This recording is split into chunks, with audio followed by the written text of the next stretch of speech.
So I've been working on my multiplayer sports brawler game for a year now, and I've made some very exciting changes recently.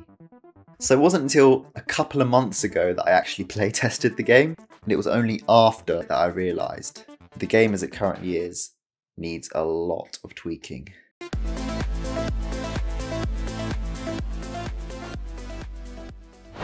So the aim of this project was to create a really fun, energetic multiplayer experience that's full of action-packed gameplay. You're supposed to pick cool characters, team up with your friends and battle it out, smashing a ball at each other. So the feedback I got was that this game is just way too difficult to control. The characters move like they've got tiny little rockets attached to their feet and they're just sort of floating, slowly accelerating, zero steering. So I thought, you know what, instead of trying to reinvent the wheel with this floaty jump rocket thing, we're going to do a tried and tested platformer movement.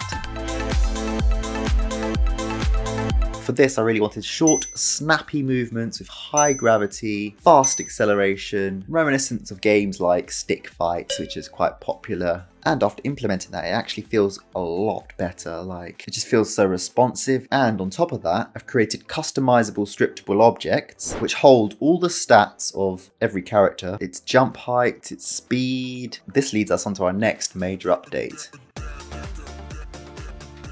So in order to drive home the uniqueness of each character, I really wanted to not only separate the stats, but create separate animations and body types. And you know, the previous way I was doing this actually worked really well. I just had to create multiple body parts, stick them together, and just swap them out whenever we created new characters. The skeletal animations stayed the same, so I only had to create one set of animations for every character and just reuse those. But for what I envision, I decided to go down the hand-drawn, frame-by-frame animation path. So here's the previous art style, and here's what it looks like now.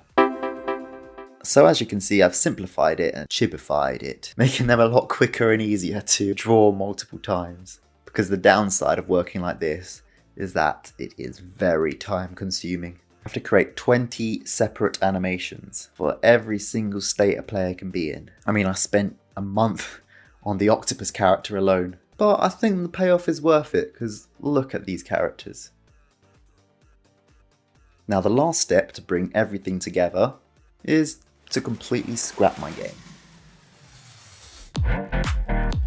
When it comes to refactoring a game, you can really notice just even a few months on that the code can become a complete mess.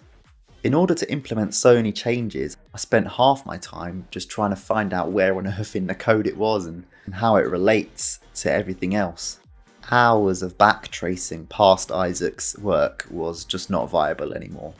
So with this new architecture, I decided to split the player actions into states. These states are contained in their own scripts, and I just switch between which one is active, depending on whatever the player is doing. Before, my player logic was contained in one massive, 1,000-line script. So as you can imagine, it was a nightmare to debug anything.